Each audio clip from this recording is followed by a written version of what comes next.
Hello मित्रांनो, तर मिसळपावची cravings होतच असेल ना? तर चला रेसिपी बघूया.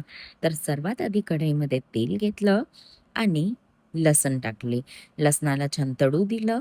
त्यानंतर मग खोबरं. खोबऱ्याला पण छान भाजू दिलं. मग कांदे आणि कढीपत्ता टाकला. याला पण छान होऊ दिलं. त्यानंतर मग टमाटर आणि सांबार.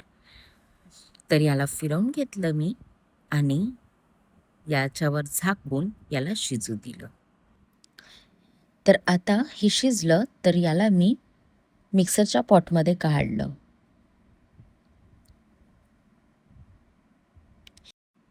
आता हे मिश्रण थंड होत राहते तोपर्यंत कढईमध्ये तेल आणि त्यामध्ये मोहरी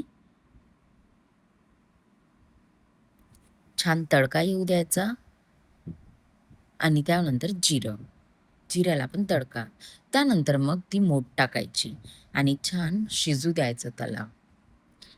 आता तोपर्यंत आपलं ह्या मिक्सरचं थंड झालं होतं तर मी पेस्ट करून घेतला. मग हे शिजलं की त्यामध्ये तिखट, हळद, मीठ हे सगळं तुमच्या चवीप्रमाणे टाकायचं आणि कस्तुरी मेथी, हा गोडा मसाला आणि धने पावडर याला छान फिरवून घेतलं की यामध्ये मग तो पेस्ट टाकायचा. हा पेस्ट टाकला की थोडं मग पाणी पण टाकायचं. आता छान फिरवून घ्यायचं आणि याला शिजू द्यायचं. आता तव्यामध्ये तेल गरम झालं की त्यामध्ये हे खडे मसाले आणि अद्रकचा कूट आहे. खडे मसाल्यामध्ये आहे कलमी, मिरे आणि भेंडी विलायची, बस. आणि हे शिजलं की त्यानंतर तिखट टाकायचं आणि बिलकुल जास्त वेळ नाही, कारण तिखट जळू शकतो. तर बिलकुल हलकं तिखट टाकलं की पटकन त्याला मिसळमध्ये टाकून द्यायचं. मग त्याला फिरवायचं आणि शिजू द्यायचं.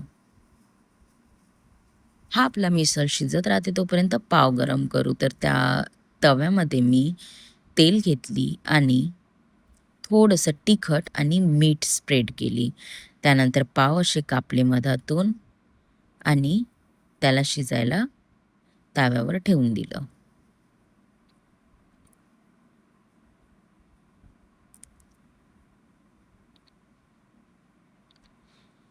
हे शिजत राहते. त्यावर वरतून तेल लावलं आणि पलटवून घेतली.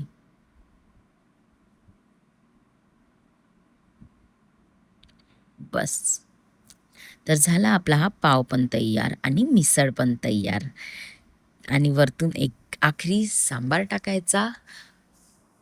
हे झालं तयार. तर कशी वाटली तुम्हाला ही रेसिपी? जर तुम्हाला आवडली असेल तर नक्की एकदा ट्राय करा आणि चॅनलला सबस्क्राईब करा.